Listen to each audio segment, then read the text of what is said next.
Hey, Ansel here, and hey, here today. Happy Friday to everybody. Just wanted to excited to have my friend Giovanni on here today. Giovanni and I have gotten to know each other of all things, on all places, on LinkedIn, and we have it's such an honor for him to be on this LinkedIn Live today and Giovanni Sestili, and we are very much we've shared back and forth. We've kind of cheered for each other through the years and liked each other's posts and really of common. I consider common spirit. And so Giovanni, welcome today to our LinkedIn Live. It's just a blessing to have you on. Thank you very much, Hansel. It's my pleasure, and thank you very much for having me here. It's really, I'm thrilled and honored to have this live with you. Let's start with a chat. Yes, well, thank you. And hey, I just want to say, Giovanni's coming to us from Rome, or actually north of Rome. He lives north of Rome, but his office, your office is in Rome. Is that right? It is, yeah, actually in Rome, and we also have an office in Milan for the company that I'll tell you in a minute. But I have business in the UK, so I'm a resident in London, and I switch back and forth between London and the lovely countryside near Rome, where I am at the moment. Yes, well, wonderful. Well, thank you for joining us. It's really cool, and I know it's in the evening there. And we'll get to it so you can walk your dog here as soon as we get off here. Thank you on his behalf. Hey, so a little bit of your background. You're an electrical engineer, went to university in Italy, and then you went to Stanford.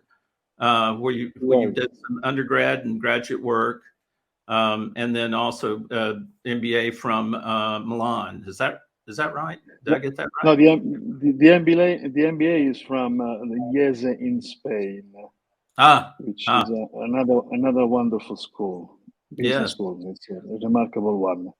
So yes, I've been to Stanford, and it was my first time facing the type of education which only places like Stanford can offer you, and it was rather shocking because I never went to a place where one morning a guy like Andy Groove gave us a lesson.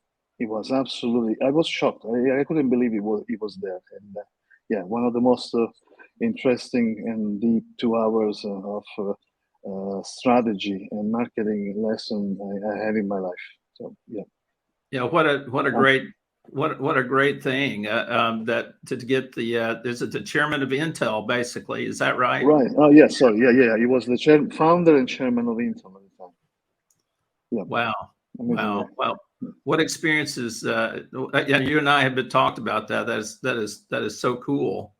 And and really, one of the things I wanted to talk to you about today, and one of the things, I mean, and again, I'm just so appreciative that you're here, is talking about, and I think a lot of our audience is so interested in AI, and you've really been a pioneer in AI, and have developed, you've developed business around AI, really forward thinking. And tell us a little bit about what you've been doing these last several years with your company in AI.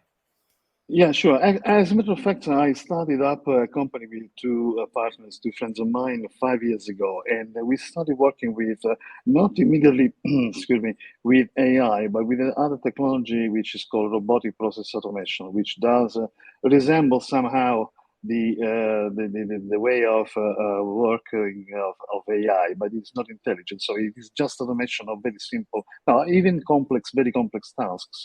But there is nothing intelligent about it. But then we had, as a company, to offer to our customers some intelligence, because the tasks, the processes that we have to automate require a level of intelligence in brackets. I like to discuss about this topic of artificial intelligence and how and the dangers, all this hype that we are Right. listening on everywhere these days. But as a matter of fact, we had to offer the artificial intelligence features to our clients in order to improve their processes, to automate their processes better and better and better.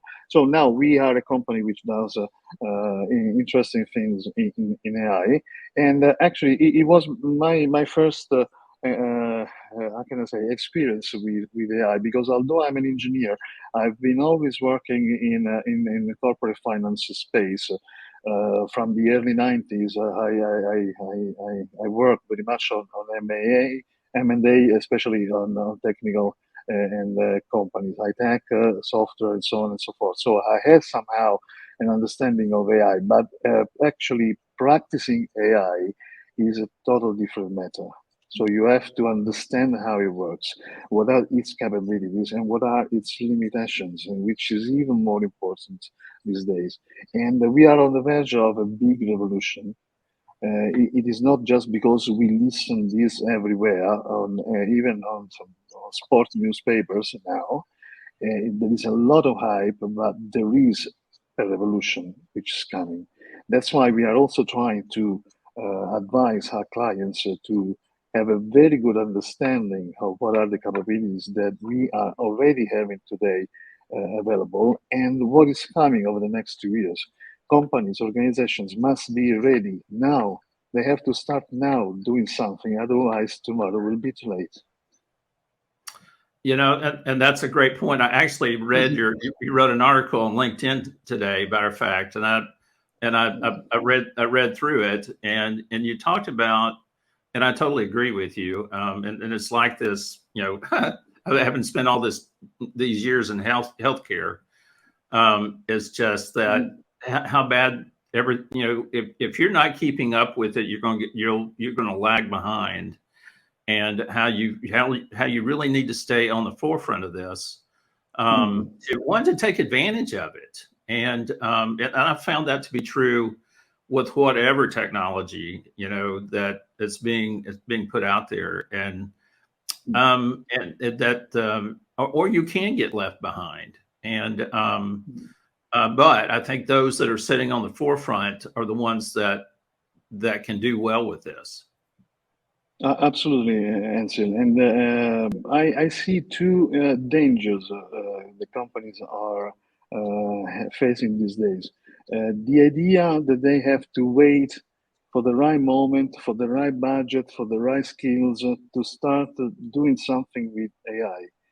This is a danger because the later you start building, working, understanding AI, the worse, because you will have to face a learning curve which is going to be quite steep and quite long.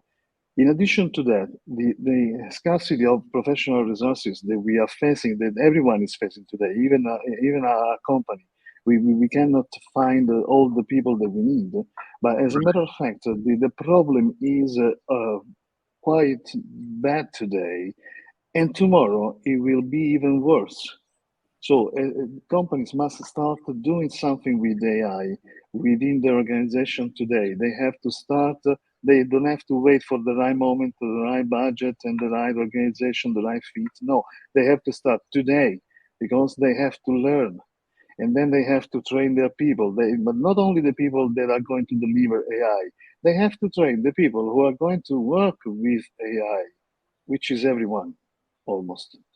And that's a different story. So there is no time. So this urgency that we try to convey into the minds of our customers, it's not easy because even though there is a lot of hype around, the understanding of top leaders about what they can do with AI is not yet there.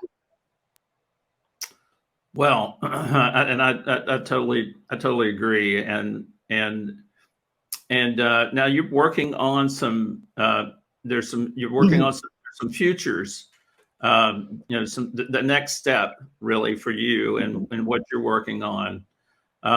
can you give us a peek into what's next? Yeah, just a very quick, because there are several ideas that we are trying to develop. But first of all, we want to ease as much as possible the implementation, the acquisition, the adoption of automation technology at large. So either robotic process automation or machine learning, deep learning. We want to offer these technologies in the easiest and fastest way to companies of any size. Because now we are seeing the largest companies are doing a lot of investments, huge investments in AI. This is not enough. We have to bring AI to the smallest company possible in the world, because otherwise this company will disappear. So we are creating an environment, let's say a platform that will offer a sort of a plug and play AI to work with immediately. Oh, fantastic. That's an idea. Well, and I think to see what you're doing is really to follow you here on LinkedIn. I think that because you post a lot of good stuff. Is there any place else that you'd have them go to find out more about what you and your company are doing? Actually, the website of our company. I'm also about to start a channel on YouTube shortly. So I'd like to have short interviews or lives like this one that we're having, because I see that there is a lot of people who are less inclined to read articles or posts, and they prefer to have someone who is talking about the possibilities of the technologies in the space. And yes, that's another thing. So it is going to be very soon on the screens of YouTube. Awesome, awesome. That's exciting. Well, I think Yes. we all. I mean, gosh, YouTube is just the best place to go get resources, and so hey, that sounds like a great strategy. So how can people, if they want to know more, how can they get in touch with you? Well, of course, they can get in touch with me on LinkedIn. I'm open to any connection and anytime. So that's possibly the best way. Otherwise, there is my company email. I think that you can share it here, Ansel, or you Yeah, want that no, yeah, we've got it down in the uh, banner there. oh, G. wonderful. Sestili at Vensix.com. .com. Yes. Perfect. So, Yeah. but really, reaching out directly on LinkedIn probably is one of the best places, Mhm. whether it's you or whether it's me. I mean, people, it's just the best way to reach out. So, hey, just we've gotten a couple questions here. Thank you. Uh, Jeff says, I'd love to, interesting. I'd love to learn more about this, Giovanni. And so, hey, thank you, Jeff, for Yes. that comment. And Thank you, Jeff. so, Just DM me, Jeffrey. I'm open to have a chat with you about that. yes. So, or let's pay attention to what you're going to develop on YouTube. I'm excited about that. So, hey, any last things that you'd like to share before we tie a bow I, on it?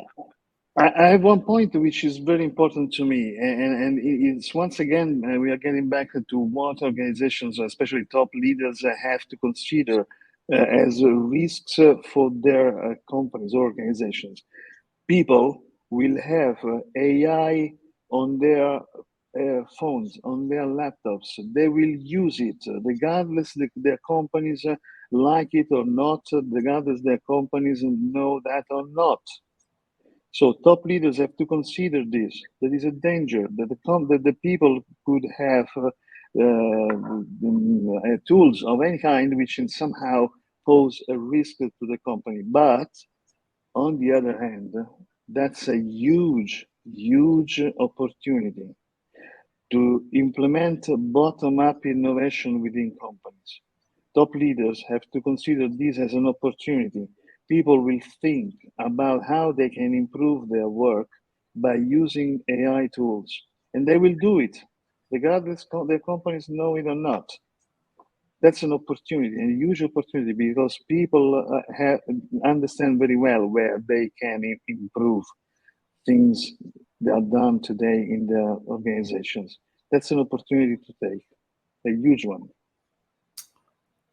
Thank you. Yes, no, I agree. And hey, let's keep talking about it. And just got a question. Let me see. No, a comment here from Ryan. He says, yes, AI is in everything, and if you're thinking about it and using it, you're going to be left. If you're not going to do it, you're going to be left out. No question about it. Thank you, Ryan. Thanks, Ryan. Yes. Hey, listen, Giovanni, thank you for joining me today. Thank you. How great it is. It's been a great pleasure and an honor for me being here. Indeed. Well, it's same here, Giovanni. And thank you for being on here. And hey, folks, if you'd like to get a hold of Giovanni and you didn't see any of that, just direct message me and I'll connect you with Giovanni. But thank you. Thank you for joining us today. Thank you, Giovanni. And hey, more later, okay? Yes, absolutely. Thanks a lot. Thank you, everyone. You bet. As they say, ciao.